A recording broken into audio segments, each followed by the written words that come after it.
السلام عليكم ورحمة الله وبركاته. حياكم الله مرة أخرى في حلقة جديدة من برنامجكم رحيق من النبأ العظيم. ما زال الحديث مستمرا عن القرآن المكي. من ميزات القرآن المكي أيضا أنه يركز الحديث عن اليوم الآخر، يوم القيامة، ويعرض مشاهدا منه في آيات كثيرة عديدة، كلها تركز على إمكانية البعث، لأن مشكلة المشركين تشكيكهم أو إنكارهم للبعث.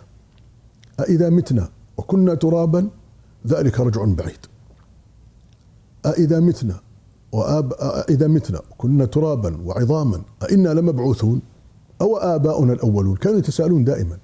فالقرآن يركز في المكة بالذات، يركز على مسألة البعث واليوم الآخر والحساب، ويعرض مشاهدا منه في سور مختلفة بأنماط وألفاظ مرعبة تشد النفوس وتهز القلوب هزا لمن كان له قلب أو ألقى السمع وهو شهيد.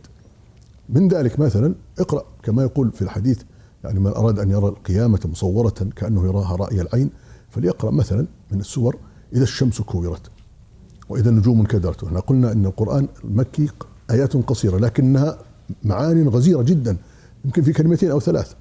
إذا الشمس كورت وإذا النجوم انكدرت وإذا الجبال سيرت وإذا العشار عطلت وإذا الوحوش حشرت وإذا البحار سجرت وإذا النفوس زوجت وإذا الموءودة سئلت، إلى أن قال علمت نفس ما أحضرت.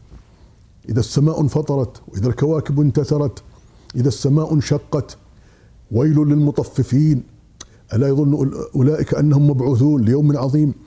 يركز القرآن المكي على مسألة البعث، وأنه يوم آت لا ريب فيه، إن الساعة آتية لا ريب فيها ولكن أكثر الناس لا يؤمنون.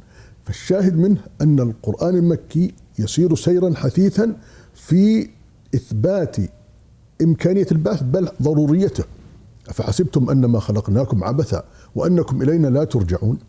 يعني قضية الرجوع إلى الله سبحانه وتعالى والوقوف بين يديه قضية مسلمة ركز عليها القرآن في مكة تركيزا قويا جديدا عظيما. لماذا؟ لأن المشركين كانوا يشكون فيه بل ينكرونه تماما، وهذا يعني ديدن الكفار في الحين. ويستغرب يعني في الآيات من، أو يتعجب في الآيات من يعني استحالتهم للبعث وهم يرون أمثاله وتمثيلاته بين أيديهم، فيضرب الأمثال لهم مثلا بما يرونه ويشاهدونه ويعيشونه من الأرض. إذا سرت في الأرض أنت ورأيتها هامدة جامدة، ترى الأرض هامدة، ثم إذا أنزل الله سبحانه وتعالى عليها الماء اهتزت وربت وأنبتت بكل زوج بهيج. هذا الذي يحيي الأرض بعد موتها كما قال سبحانه وتعالى في سورة الروم: فانظر إلى آثار رحمة الله كيف يحيي الأرض بعد موتها إن ذلك لمحيي الموتى. وترى الأرض خاشعة فإذا أنزلنا عليها الماء اهتزت وربت إن الذي أحياها لمحيي الموتى، إن الذي أحياها لمحيي الموتى. فيريهم أمثلة واضحة جلية ينظرون إليها بأعينهم ويشاهدونها بأبصارهم ويعيشونها في حياتهم. هم يرون، ترى أنت الآن وحنا نشوف الأرض في الصيف لما نروح عندنا في الفياض الكبيرة نراها قاحلة لا حياة فيها، ثم ينزل عليها الغيث في الربيع في الشتاء ثم تزهر في الربيع كأنها جنة من الجنان الأرض أو من جنان الدنيا. هذه الذي أحياها بعد موتها هو الذي يحيي الموتى. ولأجل هذا كثيرا ما يضرب الله سبحانه وتعالى المثل في إحياء الموتى بهذا. في القرآن كثير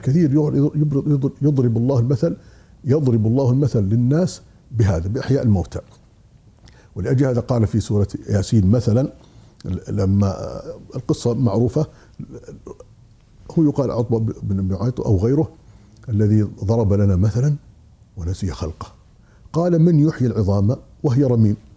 هو يستغرب الآن، العظام تفتتت وصارت ترابا، أصبحت ترابا، كيف تحيي مر؟ قال: من يحيي العظام وهي رميم؟ قال الله سبحانه وتعالى: قل يحيي الذي أنشأها أول مرة.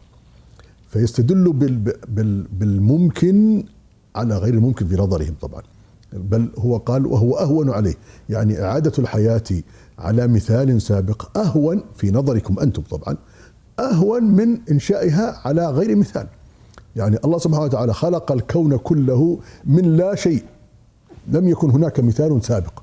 كل شيء في هذه الدنيا خلق من لا شيء، لم يكن شيئا. هل أتى على الإنسان حين من الدهر لم يكن شيئا مذكورا؟ فإذا تركت المثال الأصلي للخلق الأول، الخلق الأول ليس بعاجز عن الخلق الثاني. الإعادة تكون أسهل من الإنشاء، لأجل قال وضرب لنا مثلا ونسي خلقه قال من يحيي العظام وهي رميم قل يحييها الذي أنشأها أول مرة ثم عاد إلى التمثيل بالزرع الذي جعل لكم من الشجر الأخضر نارا فإذا أنتم منه توقدون. أنت تشوفوا شجر أخضر مورق مثمر أحيانا ثم يهيج يقعد يصير مصفرا ثم يموت ثم يصبح حطبا يحتطب به الناس ويشعلون به النار. فيقول الله سبحانه وتعالى الذي جعل لكم من الشجر الأخضر نارا فإذا أنتم منه توقدون. ثم رفع اهتمامه إلى أعلى منه فقال يعني أوليس الذي خلق السماوات والأرض بقادر على أن يخلق مثلهم؟ بلى. شاهد كلامنا أن القرآن المكي يركز دائما على توحيد الله وإلهيته، ويركز على اليوم الآخر والبعث فيه، وأن ذلك شيء لا نقاش فيه ولا إشكال. فإلى أن أراكم في حلقة قادمة أترككم بحفظ الله ورعايته، والسلام عليكم ورحمة الله وبركاته.